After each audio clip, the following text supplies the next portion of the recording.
seeing art with kids is my favorite thing to do. Art with kids and then art with people who are not art people. Mhm. Favorite people to see art That's with cool. because they don't have the canned answers, you Mhm. know? It's True. like anybody could read something in The Guardian or The New Yorker, a Right. review before you go see it. Like, I Right. don't want the perfect, co-curated answer Mhm. for what you're looking at.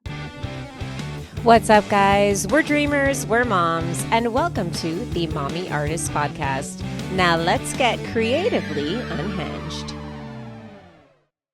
What's up, guys? This week on the Mommy Artist Podcast, I sit down with Alecia, art history scholar, private wealth advisor, mom, and arts advocate, for a chat about motherhood and philanthropy.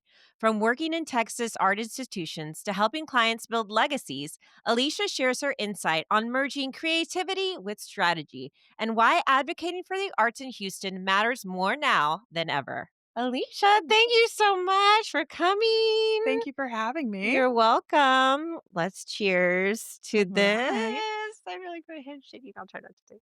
Cheers. Cheers. Thank you. Okay, so we know each other from high school, Yes. and that was just like a grand old time, wasn't it? We have mutual best friends that Mhm. are still glued to us today. And they're, godfathers and everything. And so that was such Yeah. like still a formative part of my life. Mhm. But I feel like we've both gone on to do very different things Mhm. since then. But Cy Falls it's a great place to kind of bring us back together. I feel the same way. I feel like it was a very formative time for me. Also, just as far as getting really involved in theater and again making that friend group that you just spoke of and Yeah. it being life changing, and I still the same, still talk to them today, and like just what great guys to like Yeah. have in our corner. Really, that's how me and you got connected, because I think we were both like individually friends with them Yeah. and then became friends because we were friends with them. Yeah. Absolutely. And Yeah. I mean, they are for me, they've been a strong link to film and TV since, like, I went the visual art route, but we Mhm. still talk about TV and movies every single day. Mhm. And, Adam works in still, like, stage production and gets to put on these amazing shows for artists that we all love. And they are just wonderful role models for my daughter, Flynn, and I feel so fortunate to have such positive male influences in our lives from them. So, Right. they're incredibly strong value-wise, but Mhm. then, she calls Fun Adam and Fun Yes, Uncle Adam. because he is Is he so really fun. is. And Jonathan will watch Flynn, like, when I had training in New York when I was, an intern, and then when I have to go back sometimes because our headquarters are there, it's Mhm. like Jonathan will watch her and take her to shows and theater and expose her to the arts, and Mhm. so it takes a village, and I think Yes. we're lucky that that was kind of the base for our village. Yeah. Oh, we're so lucky. Yeah.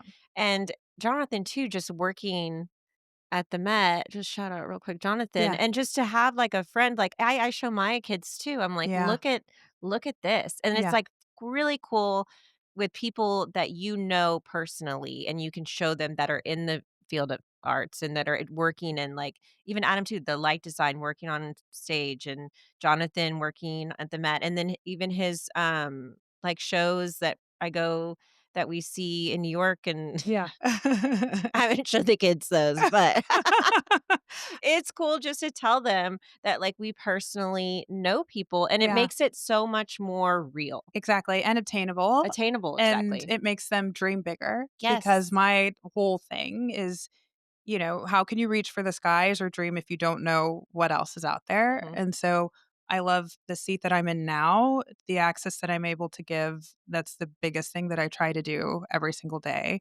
and looking for those opportunities. And so it's fun to have people like that that are showing them the path to making that happen. mhm, absolutely. And so you mentioned, okay, Flynn's your daughter. Yes. How old is she Flynn is now? 7. She'll be 8 in February. Oh my gosh, wait, Yeah. February what? February 1st. Okay, Big Sailor's February Aquarius. 7th. Yes. So Yeah, I always forget. We've got 2 aquarii. yes, Aquarii, yes. And what are you?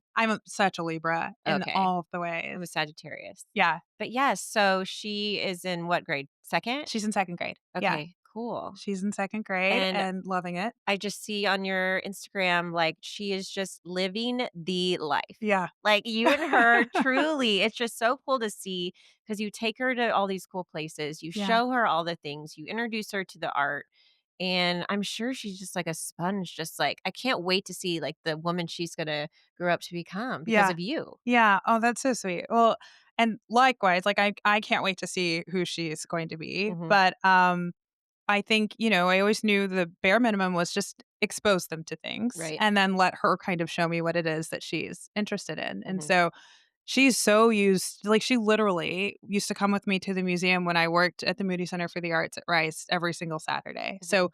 grew up around art, like, she had her first little cello recital Oh, in one of the galleries. Like, that's so cool. she's so spoiled by it in Mhm. that regard that she doesn't take it she does take it for granted, Mhm. Like, Mhm.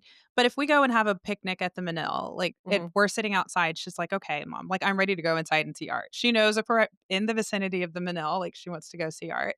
And then her cousin, when she comes to visit, doesn't like, Flynn and I intentionally live inner loop so that we can walk out of the door and have museums everywhere. Right. And her cousin, who I think is more visually artistically inclined, and she draws all the time, and she's really interested in art, she doesn't get to see it all the time, so anytime she comes, she's like, "Auntie, can we please go see some art?" That's so interesting. Yeah. Yeah.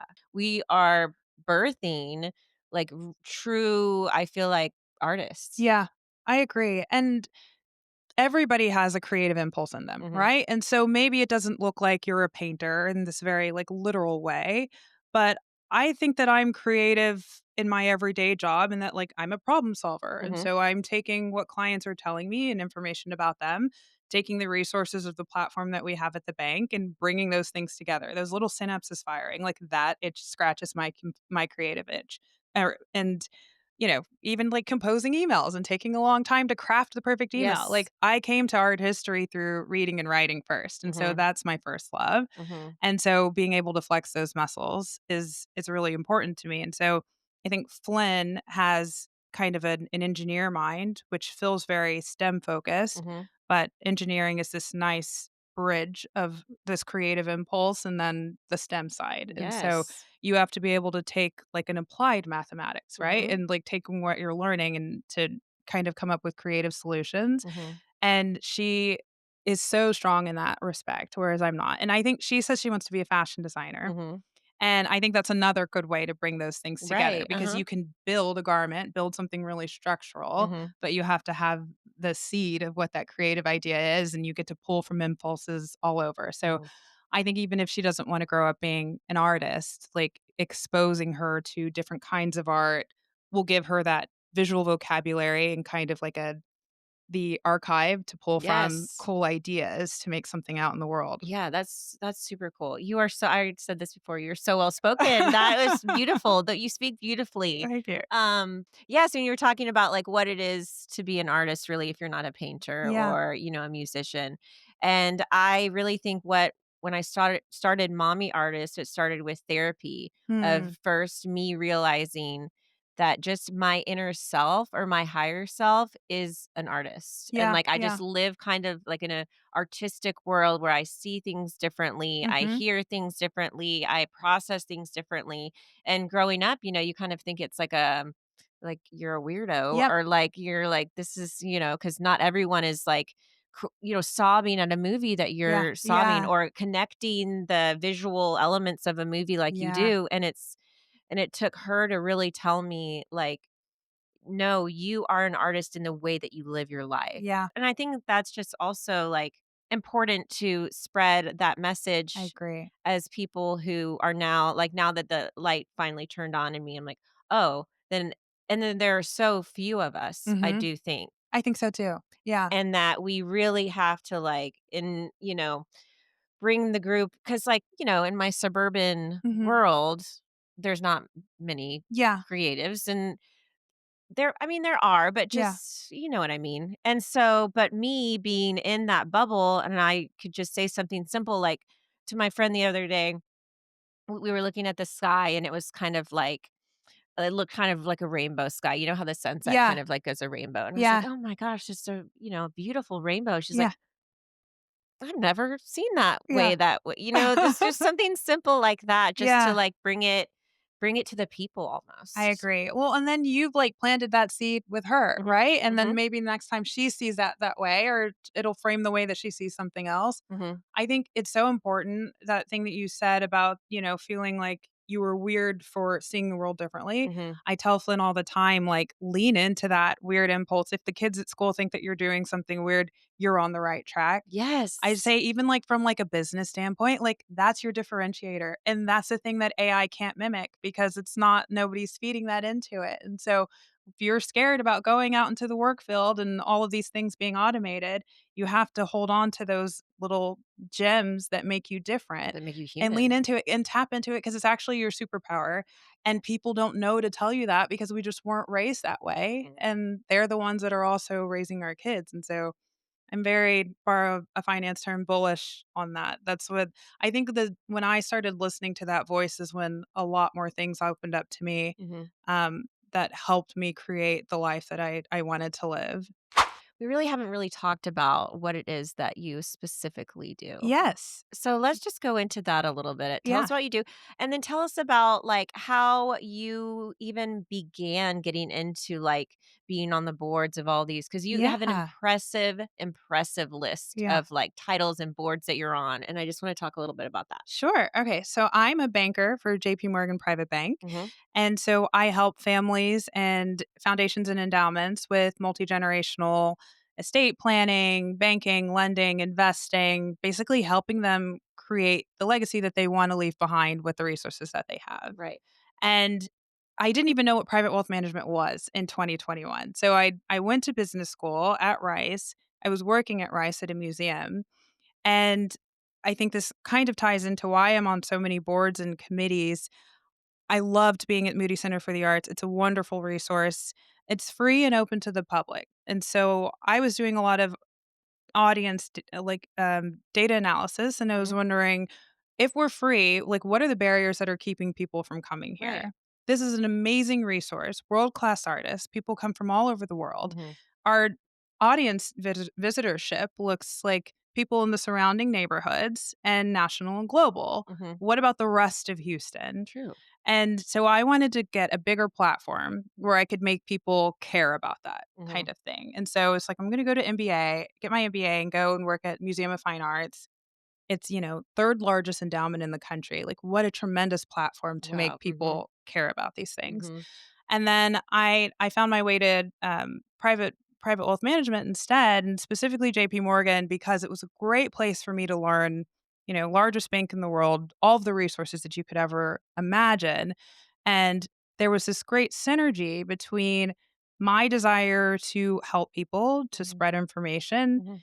and the resources to really execute it. And you're linking it together, Yeah, and that is how you found your calling or your purpose. It's like exactly. that. Yes. So now in the seat that I'm in, because I work with so many foundations and endowments, because of the resources at the bank, I'm able to make sure that these organizations that I care about, the nonprofit organizations, are set up for success. Mhm, I don't believe that nonprofit should be synonymous with not making a profit. Like, exactly. if we care about their missions and the work that they're doing, we have to make sure that they're aptly resourced to do those things Mhm, and that they're making good financial decisions. And so I'm on a number of different finance committees. And also the the nonprofit world in Houston is small mhm, and they need to know what the other ones are doing. And so mhm. I'm fortunate that I get to kind of act as a hub to do that Right. and also bring the resources from people that care about the arts but maybe don't know how to get involved. Like, Mhm, I get to connect those new people mhm. because Houston's Philanthropic. philanthropic scene is largely supported by individual donors, not a lot Okay. of civic support. And so if we have an incredibly aging transition or population, we're all thinking of this great transition of wealth. It's over $60 trillion dollars that's going to Wow, change hands over the next couple of decades. wow. If you're talking to a donor that's really interested in supporting the organization right now, but maybe their kids don't, maybe the next generation doesn't live in Houston, then Mhm, where is that support coming from? mhm, And so I'm really focused on the emerging generation. I love the seat that I'm in. I get to help my clients think about their philanthropic decisions. and then also just make sure these organizations are set on developing this pipeline of future donors. Is the percentage of clients you have really high that donate to the art? Great question. Yeah, I specifically focus on Okay. museum donors, Okay. contemporary art collectors, and foundations and endowments that support the arts, just because we spend so much time there. Is that a section of JP Morgan? Like, was that founded No, before you no, got their account? not really. Cool. That's the other thing that I joined this bank. They allowed me to carve out this area that I want to spend a lot of time in, that I'm really passionate That's in. amazing. For me, it's important that I connect in an authentic way. And so I love the fact that I get to see my clients multiple times. Houston has 2 gala seasons. And so we see each other Yes. a lot at the fundraisers. I travel with clients to art fairs. Mhm.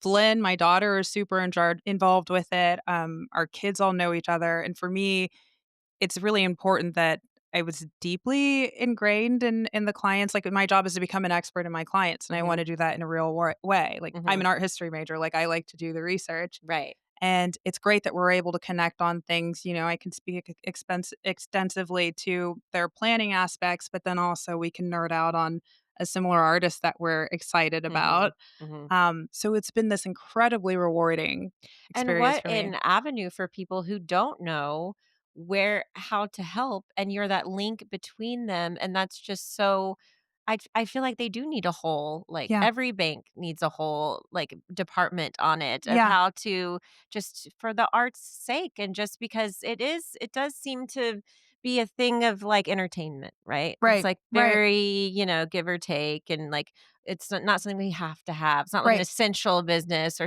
like that, but it is. Yeah. And Yeah. especially those of us who are in it and we thrive off of it Yeah. and live in that world. And so it is so nice that you're able to guide those people of where to, invest their resources in a way that is helping the whole community. Yeah. That's really cool. Your journey proves that art and impact can go hand in hand. Yeah. So it's like your journey was reading and writing, art history, Mhm. Mhm. then business, Yep. then MBA, Yeah. and then you were able to connect it all together, and now through that, you were able to make an impact on the community by helping others in many, many different ways. Like, I think I have a list here of all of your, it is so crazy, all of the boards you're on. There's like 10, y'all. Yeah. There's, like, a lot, and it's so impressive. I don't know, it's just, like, I am so grateful for you as, Oh, like, an thank you. art, creative in Houston, just to be that resource for us and to be that voice for us to Yeah. really help out. Yeah. And I also wonder, like you were saying about how, like, within the loop and within, the museum district of Houston, how Yep. it is so, like, how do I get that in Cyprus? Like, Yeah. what Yeah. is that Yeah. disconnect there? Because I think it's pretty big. It is a big disconnect. I mean, I feel like the Museum of Fine Arts Houston, you go there kind of like on any given day, Mhm. and they have free Thursdays, and I see it's so beautiful for me. So I get to see it every week now because Flynn is taking classes at the Glasell, a junior fashion design class, Oh my gosh, which cool. is fantastic. They design their own outfits. They Stop. teach them how to use a sewing machine at 6. Stop. And so then they design their outfits, and they have a fashion show at the end. So It cool. it it has been an incredibly rewarding experience for both her and I, and so while she's there, like, I sit at the cafe and do work, Mhm. and the Museum of Fine Arts, the people that come there, it literally looks like a cross section of Houston, Mhm. and that is so uplifting to me Mhm. because, like I said, I think the arts are vital here. I used to say that we have an embarrassment of riches in Houston. Someone corrected me recently and was like, "We shouldn't be embarrassed about it." Like, that's Mhm. Houston's thing of, Mhm. like, keeping things close to the chest, not wanting to toot its own horn. Mhm. When I mean, our Houston Grand Opera, it was the only opera in the nation that was in the black last year. They're running a profitable organization. Like, Mhm. everyone who thinks opera is dying, they have more young people wanting to come into the company than they have seats to fill it. It's Wow. incredibly prestigious. I think its reputation is more we're known as an incredibly innovative opera in Europe, but, Okay. like, Houstonians might not even know about it. I didn't. You have to come with me I next would time. love to They come do with a you. family day. It's Hansel and Oh Gretel. my gosh, I Flynn and would I are love to coming. You can come. come with the kids. Yes. Let's Um set that up. I would love Yes. that. They do a great job of community outreach. I think, like, they have their marketing director used to work for the Texans. So it's like, Okay. how do we kind of burst out of our own Mhm. bubble Mhm. and get away from this, like, echo chamber? So everybody in Houston knows that these arts are here for them. And Mhm. it's like the ticket to the opera, it sounds fancy, the ballet, like they start at $25 Mhm. sometimes. Like Right. there's not a big barrier for entry there. I think that it's really important that people know that these arts are there for them. Mhm. As far as how we can kind of, break down this huge surrounding area to Houston and bring people in, I think that that's something that arts organizations are figuring out Mhm. too. It's like, are we marketing to an echo chamber? And that's something that I'm always pounding the table with. Mhm. But I think it's hard. Like Houston, it feels like different neighborhoods, Mhm. right? And it feels Yes. like different cities almost. Exactly. Like in some ways, like Cypress feels like it's easier to get to Round Top than it is to Yes. get to Yes. downtown. That's Um, so true. so I think it's kind of we all get in our circuits. Like I Mhm. have my gallery circuit that I Mhm. do, and then we have another embarrassment of riches with the amount of galleries that we have here, and there's some that are really fantastic that I never go to because, like, I'm used to, like, Saturday once a month, I know that I'm at this gallery Right. opening. So, I think it's kind of just step 1, sign up for the email list, and Okay. then I love that. start with Museum of Fine Arts even, and, they have great programming going on all Yeah, the that's a great time and just question that you commit just to answered yourself. So, someone who wants to get involved in the arts yeah, doesn't know anything about it, doesn't know anything about Houston arts. You yeah. said step one, sign up for the email list. Right. That'll give you an idea of their programming. That's the best way to like I call it like dating an organization and Mhm. getting to Mhm. know them. And And then maybe you go a little bit further and buy like a ticket to the luncheon for the Nutcracker Market. right. And then like you if you're interested in joining a board, like I would do the events, do kind of a smaller fundraiser, join a committee, and then that would be the pathway to joining a board. Cool. And so you said the Houston what did you say first? What are some other like email lists that they could Houston Grand Opera for Houston Great sure. I think Correct. I'm also thinking, like, organizations that are great with kids, family like, they have both, Mhm. like, adult programming and, Mhm. like, great kid programming. Mhm. Houston Ballet, of course. Houston Center for Contemporary Craft is Oh, amazing. That's a cool. board I joined recently.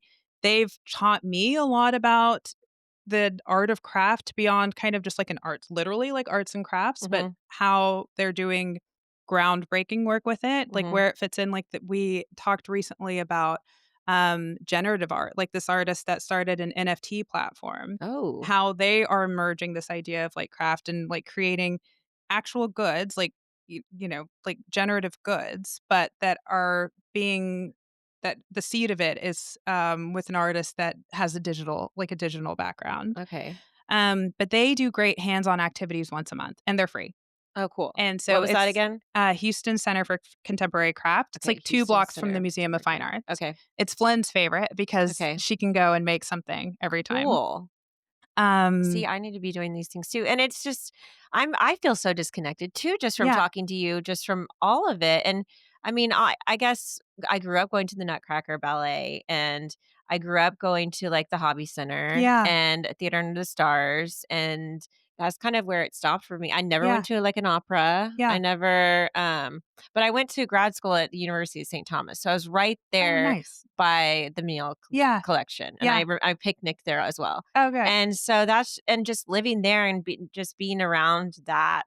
Yeah, because you used to live in Montrose. Yes, Yeah. yes, being around that was just but it's so quick it's so crazy how quickly removed from it when you are removed from it. It's really hard. I mean, even living close to it, like our kids program our lives, right? Like Mhm, I literally started taking after the first summer when Flynn was in kindergarten, and you have that summer in between where they're no longer in daycare, mhm. and it's like, oh, I have to come up with your entire summer program. Right. And I thought that it would be fun to do something cute and different like every single week, and it killed me Oh, because like as no. soon as you get used to a routine, then like you're starting over and doing something else. And so this year I did like one camp and it was called Kaleidoscope. And so they could mix the electives. Oh, cool. But I realized after, like, I put Flynn in like a writing camp and Mhm, a Tuts, the theater mhm, camp, and a ballet camp. And then I was like, wait, I'm putting her on all these things that she's interested in, but also I'm interested in. And I'm not doing anything for my own development. mhm. So I took a writing workshop at Imprint, which is another fantastic organization.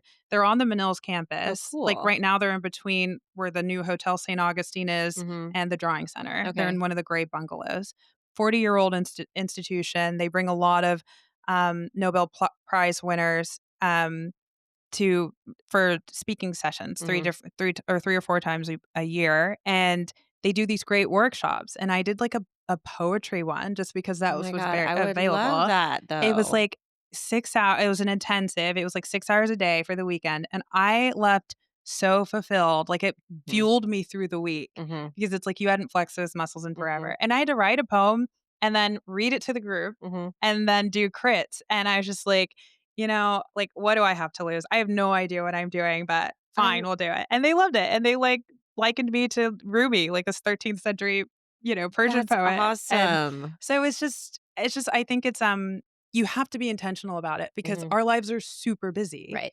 and it's hard to remember to carve time out for ourselves. Mhm. And that's been an important thread for me to find my way back to myself since having my daughter. Mhm. And then just realizing it makes, me a better, happier mommy Mhm. to do these things that fuel me. Yes, and that's so funny you say that because I feel like my, like, creativeness also kind of started with writing Yeah. as well and literature.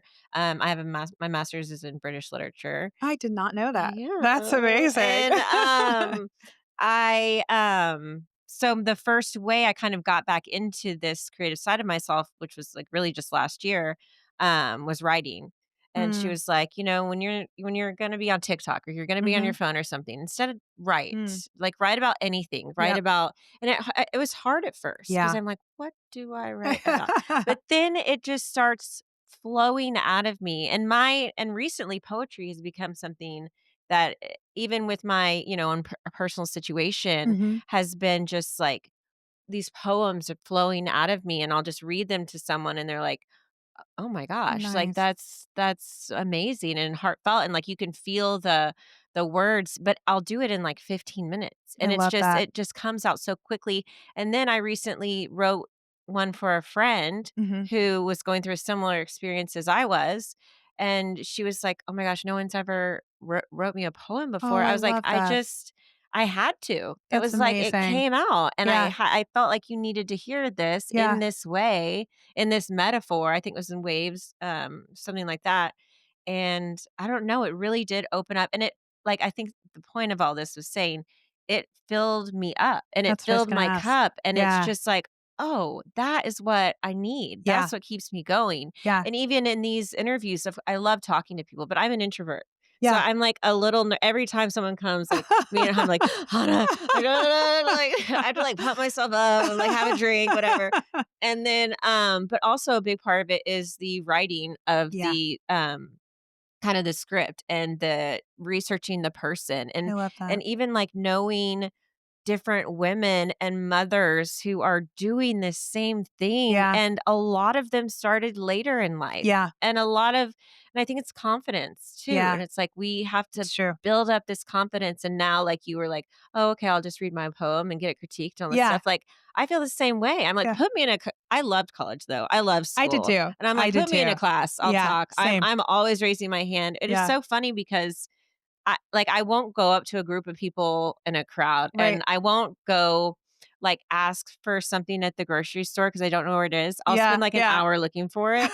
But if it's something, like, I need to, if I wanna, like, bring input into, and I Yeah. think it's something I really know about, I'm Yeah. very, like, Raise your I hand. wanna just, yeah, I have to Yeah. get it out. Yeah. I'm the same way, and I think also I'm, like, was super shy as a kid, which Mhm. is, like, why books are, like, my first friend. It's like every time Flynn is, like, having trouble with girls on the playground, I was like, books were my first friends and, they don't talk back. And Mhm. so it was Yes. just like, just do that. And so I think it's still kind of my safe area, but I've realized that I'm right in the middle because I definitely am energized. Like I love the social aspect of what I do, Mhm. but I reached that point where I am an empty shell Mhm. and it's like I have nothing left to give with you and I can't tell you how many days alone I need to refill Yes, I'm same. to do that. But I've started like I always sit in the front, I always raise my hand, like ask questions, like, one thing, it makes you memorable, like, and Mhm. people just think that you're an expert on everything. It's just Right. like,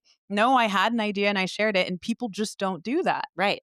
And so it's something that sets you apart, and it's why I always have Flynn. I'm like, I could go and ask the teacher why you got this grade, but I think it's important that you learn at 7 how to advocate for I yourself because know. half my life I didn't know how to do that, Same. and it would have given me a different trajectory. But I'm also someone that has to do everything the hard way, Mhm. and everything needs to be bespoke. Like, I need to feel like it's special and one of a Yes. kind, Yes. like every other millennial. So I'm not alone, but it's important, like, I have to carve it out my own way. So I don't think I would have the lessons that I have now if I didn't do it Mhm. in this really weird serpentine way to get where I Mhm. am. But I do try to at least give her the tools to, I think we all do, right? Try to make it easier for our Mhm. kids, We try to. Mhm. even though they'll still have to figure it out. But Mhm. Like you were saying earlier about the word weird. yeah, Like, sailor, that's something I'm big to my kids on yeah, too. I'm like, "I'm weird. yeah. I'm the weirdest person you know." You like, look like, don't think like weird is weird. Weird is Yeah. cool. Yeah. Like, weird is different. Be different. Like, Yeah. be that person who, and all of course, to be kind. Mhm. And, like, Yeah. just, like, if you see someone struggling, help them Right. out. Or it's like, to me, the biggest things are, like, be weird and be kind. Yeah. Like, I that's love that. what we can do for our kids. So that's what we can teach them. Yeah. Do you find it difficult to, be a mom, do all the Mhm. mom things while Mhm. still having to, like, heavily engage in the Houston social scene? Yeah. I mean, of course, like, Do you don't have we who is your support there? so I'm lucky my parents are here. Perfect. But, it's so they're wonderful. They're why I feel like I can go for a trip. For a while there, it was a trip like once a month. Mhm. For all the art fairs, I went to Mexico City, went to Miami, went to I'll New also York come with recently. you. Yes, please. You're Please, Mexico I know City, you're not inviting me, but February. I will come. You are invited. February, Zonamaco, Mexico City. Write that down. Yeah, it's happening. It's on the air now. Yeah. um, so I'm like, and I only like to do 24 or 36 hours. I'm weird with trips. That's all I like to do anyways. Mhm. And so like she's happy to go stay with grandparents Right. and her cousin Right. overnight, 36 hours. Her stepdad, wonderful guy. Oh, great. He's definitely part of my village. Like I Great. love their relationship I together. love that. And so she has still has her room at his house, and Okay. sleepovers there. And then great, like I have a deep bench of amazing babysitters Good. because during gala season, sometimes it's 3, 4 times a week. Mhm. Mhm. And I think that was important kind of as I was ramping up in my career. So, like I said, I have a lot of clients and stuff there. And so being able to see them a lot. But also, so it's, I used to be super active in the art social scene here, Mhm. and then baby, Mhm. and then COVID, and then business school. And so November 22, end of 22, I had to re like Integrate redo into to the social. those connections. Like Uh-huh. I can't tell you how many people were like, "Oh, I thought you'd moved." Right, like, where have you been? Yeah, and so I had to be super intentional about that for the last, like, 2.5 years, and now I can do my own events. Mhm. Like, I'm doing a tour next week at the Museum of Fine Arts for the new Louvre Couture show, and you're invited to that as well. We're gonna do a tour and then shopping and then lunch, and Oh so my gosh. now I can bring those people that I see at social things, like, Mhm. together, like, Mhm. for my own purposes, Mhm. like, we just do our own events. Um, and so I'm down to maybe, like, 1 or 2 events a week, Okay. which feels better because Flynn, who is wonderful and resilient and a big champion, eventually she's like, "Mom, I miss you. Like, Y I want you putting me like a babysitter again, I want you putting me to Right, sleep." right. And I so get that. but I think we all feel like we're not doing, like, people are like, how are you able to do it all?" It's like, "Well, I'm not doing any of it well." That's how Right. I You're feel. still feeling guilty every single time. You're still Absolutely. feeling all the feels. Yeah. And gosh, I forget that too. Cause like I went on social media and everything, and you see pictures of people and you see like even and myself like recently trying to get out there in the in the Yeah. world Yeah. and then being like, oh yes, it may look fun, like all my mommy already stuff. And when I'm Yeah. traveling for that, it looks fun on social media, but the whole time I am feeling guilty for not Yeah. being there for my kids, or I Yeah. am juggling like, okay, you're picking her up this time and Yeah. he has this practice and this practice, like so much going on behind the scenes that us as mothers Yeah. have to do while working, while creatively working, which I Right. feel like is a whole different It is. step. Because Yeah. like we're not only like you're not only working at your bank job, like doing banky things, Yeah. if you will. Yeah. You are making connections in your mind with Yeah. art and people and things and molding it all together. And that's just like another layer on top of the job that creatives have. And Yeah. then mothering, Mhm. that whole mental load on top of that Yeah. is extremely exhausting. It is. And then, as they become older and become their own people, Mhm. like the problems get more complex. Yep. And I'm trying to be sensitive to not solving problems the way I would do it, but Mhm. like, what does she need from Right. me? Like, Right. how do I need to phrase this in a way to where it's useful for her? And Mhm. that's almost impossible to do on your own, right? Mhm. Like, how can you teach your brain to think about something in a way that you've never thought about it before? Right. And so therapists are happy from that end. Yes. And a lot of self help books, a big, big fan of self help books, which was such a dirty word for me forever Yes. until like I started cracking them open. And there's a huge learning curve there. Mhm. And so that requires a tremendous amount of energy. Mhm. And so I try to block time, but even when I'm kind of like decompressing from like a super intense social schedule, the amount of space I have to create around or carve around trying to make a place for me to get back into my creative zone, Mhm. it takes a lot of effort and Mhm. energy. Mhm. And, it's like a few hours a night. It's not necessarily enough time. Like maybe it's a weekend, maybe it's 2 weeks or something like that. And it's a flow, and it's Yeah. like a something that has to happen almost naturally. I mean, there are things you can do, as I've read in books, to like help your, creativity and spark ideas and things like Yeah. that. But sometimes, especially when you're dealing with a trauma situation or something that's Yeah. like heavy on your heart, that I feel like is the first thing to go. Like Yeah. that, and I can tell when I'm feeling better because suddenly I'm like just the ideas are like just going crazy and Right. I'll start thinking in metaphors and my mind is just like Yeah. just goes You can feel when crazy. you're in the flow. Yes, you Yeah. can feel the flow. Yeah. And it also makes me deeply resentful though of things that take me away from that. Yes. 'Cause, like, when I can feel when I'm in the good space, Mhm. then I think about all the things that are distracting and the amount of energy and, like, the roadblocks I have to remove to get there, and then Mhm. it makes it those other things kind of the enemy. Right. Since becoming a mom, Mhm. how has that changed the way you view art? Like, how has it impacted how you, I don't know, see the world? Yeah. I mean, I know yeah. it's a crazy question. No, it's a great question. Okay. It's a great question, and, something I think about, like, when we have space to have perspective, Mhm. which, Right? when do we get to have the 50,000 square foot view when you're constantly in the In it? weeds? Mhm. I mean, it taught me to love in a way that I didn't realize, deeper in this way that I didn't realize that I wasn't doing before. This kind of like sacrificial, like not in a martyr way, Right. but like, this idea of fully wanting to put someone else before Mhm. I yourself, love that. that has been incredibly rewarding. Mhm. Seeing art with kids is my favorite thing to do. Art with kids and then art with people who are not art people. Mhm. Favorite people to see art That's with cool. because they don't have the canned answers, Mhm. It's True. like anybody could read something in The Guardian or The New Yorker, a Right. review before you go see it. Like, I Right. don't want the perfect, co-curated answer Mhm. for what you're looking at. Like, Mhm. I took, her Flynn and her cousin to the Rothko Chapel, which is another organization that I'm involved with. They have a fantastic new executive director that's Cool. like, he sucks you in the best way, and his vision for the chapel is really amazing. And, they have 13 panels that are really dark. It's in this chapel, it's non-denominational, it's neighbors to the Manils. Mark Rothko, arguably one of the most famous and greatest painters of the 20th century, intended for these paintings to go somewhere else, and he was not happy with how they were going to be installed, and so they were a gift for the chapel. Wow. And they're incredibly dark. Like, they look like you're kind of looking at varying degrees of just, like, black or, like, dark Okay. purple, Mhm. but, they're meant to be contemplative. The space is a quiet place for meditation.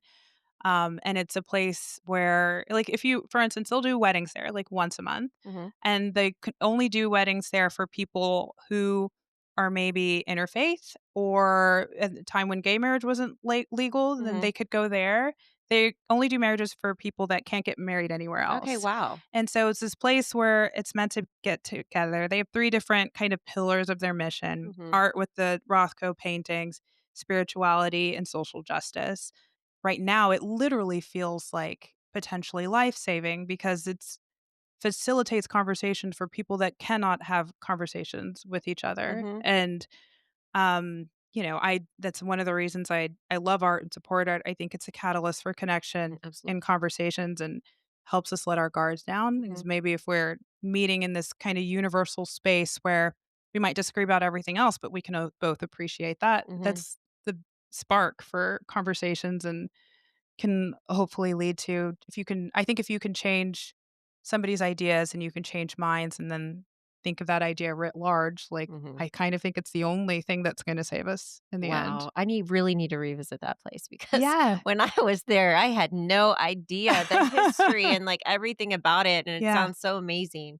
I was just, like, walking around, just Yeah. going to class. Well, and they did a renovation Okay, recently okay, that so so there's a maybe skylight, and so okay, there's more natural light coming in there, which is more the way that the paintings were meant to be seen. okay, cool. And so I think that you can see more variations in the way that they transition. And Flynn and Nadine, like her cousin, they had their own interpretations on why the paintings were so dark Oh, and why they cool. thought that the painter was thinking and why there was the intention behind it. But I was really encouraged by the fact that they didn't just go in there and say, like, "Why are these all black paintings?" Right. That They that's cool. they stood there and it made them think about things Mhm. differently, Well, and and you. yeah. And you instilled that in her, and of course, she's gonna look at the world differently because of you, and that's so precious that Yeah, you're giving her that gift, yeah. and that's amazing.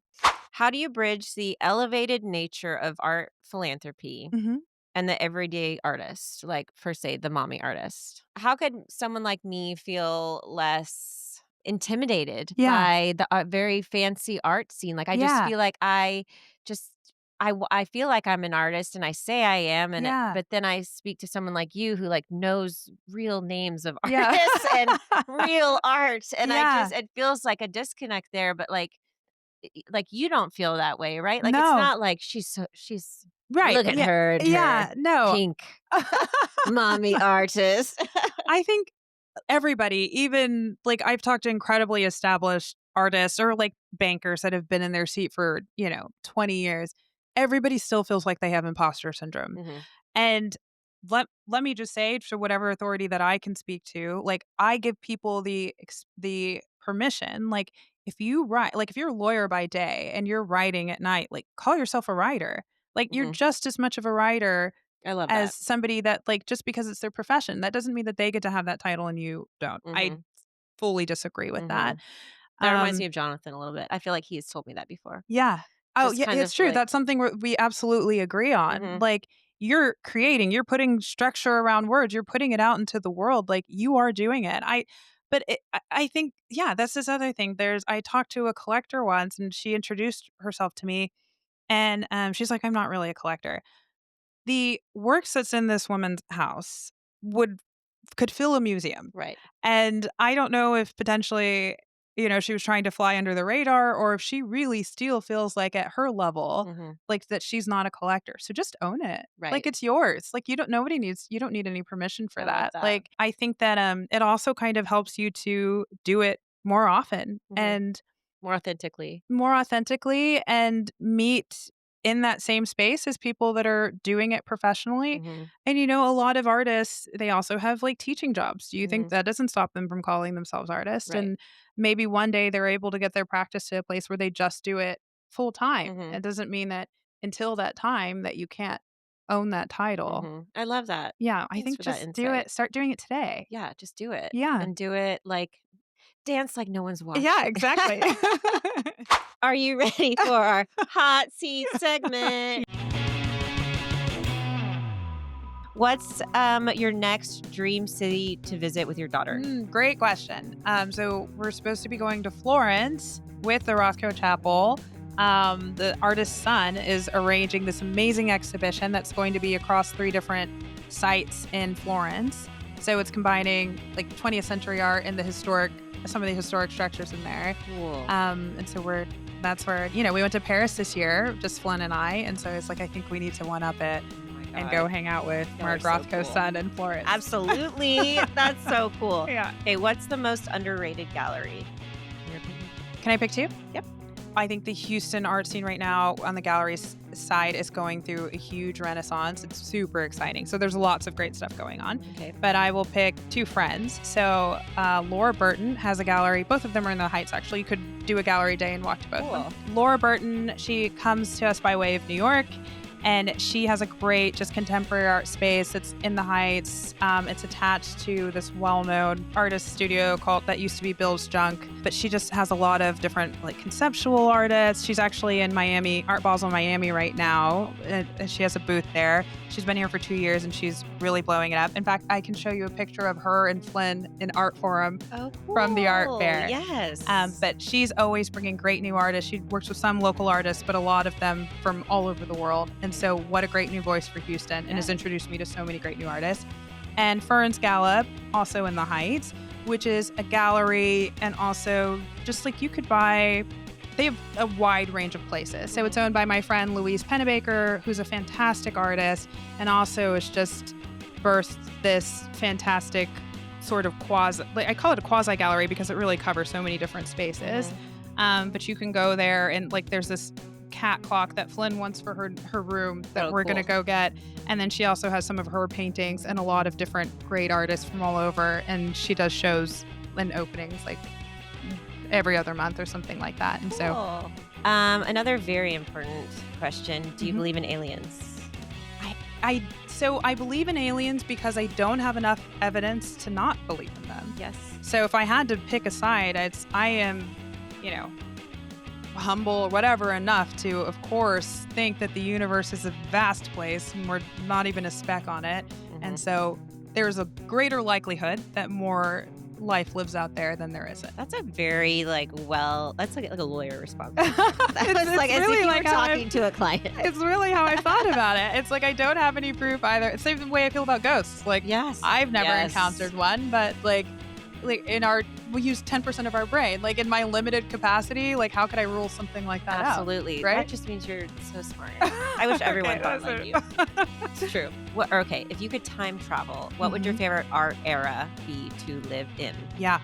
Okay, so just because this is top of mind, I would definitely travel. Yeah, I'm a romantic, so I think every era is more interesting than my own. True. But I just finished Hemingway's A Movable Feast, which takes place, it's all about like when he was broke and living in Paris in the 20s, and you didn't need a lot of money to live in Paris in the 20s. And the meals that he describes and the locations, and he and all of his friends were friends with like all the, Fitzgerald comes through and Gertrude Stein and Picasso's there. And I actually had ChatGPT, which I can't believe this list didn't exist already because I almost broke it having put it together. But I call it him too, which is so weird. Flynn and I call ChatGPT him, but sometimes her too. But either way, it's not a person. But I had it pull every cafe and restaurant and meal from the book and make a list. And so this is like our itinerary of what we're going to do next way. So you can do Hemingway's Paris. That's amazing. I'll send it to you. Oh my gosh. Because it looks so incredible. That's but so a lot of cool. like Sancerre and like oysters. Yes. Yeah. That's so amazing. Paris in the 20s. That's amazing. Okay, what was your AIM chat name? I think one was like Eagle G03. Yes. Because I think I wanted it to be like where I was a live-eye eagle and a Cypress. Okay, Cypress so Falls eagle through and through. Yeah, eagle through and through, and a jackrabbit. I was an Owens. Did you go to Owens? Yes. Yeah, because you were lived right there. Yeah, my niece goes to Owens now. Really? Yeah. Oh, I love Full Owens. circle. I know. So yeah, it was. I wanted it to be girl, but like when your thing was taken and then it put something out for you. So Eagle G03, and then I think at some point it was Sky Chick because I was a sky dancer. Would you rather go to the Met Gala or the Tony Awards? Great question. Did I say gala right? It's Gala. I am not a purist on that question. How do you say it? I say gala. Okay, so I say gala. Yeah. I'm going to pick Met Gala because Tony Awards I would only want to go to when Cynthia Erivo hosted. That was a really fun Tonys. So I think it's so contingent upon the host. True. And Met Gala, I love all of the themes, all of the costume shows that come along with it, and then just the outfits alone.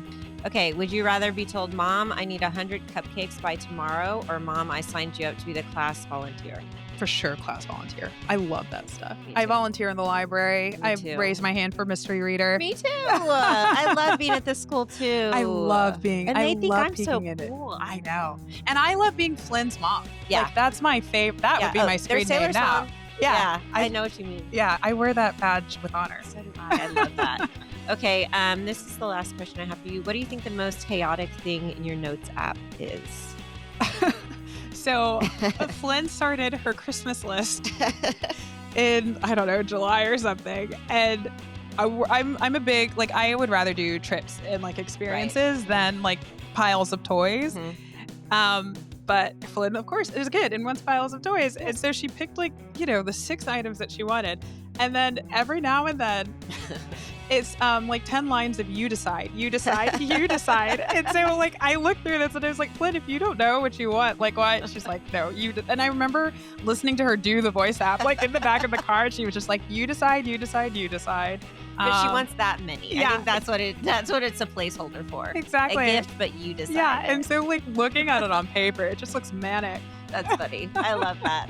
Okay, well, Alecia, it was so good to talk to you. So You good to catch too. up. Thank you so much for coming. You're so insightful and thoughtful, and I'm blown away by you, and I just really appreciate it. Well, So, thank you. And I'm just so impressed that you're doing this and this was your thank you. brainchild and you're putting it out into the world. And what a fantastic model for all of us. So thank you. No, thank you. No, thank you. No, okay. Okay. Thank you guys. Follow me on YouTube and Spotify and Apple Podcast, and we'll see you later. Bye. Bye. All right, besties, my glass is empty, but my cup is full, and that means it's the end of the episode. Remember that you can't have butterfly conversations with caterpillar people, and that everyone out there is trying their best. Love you. Bye.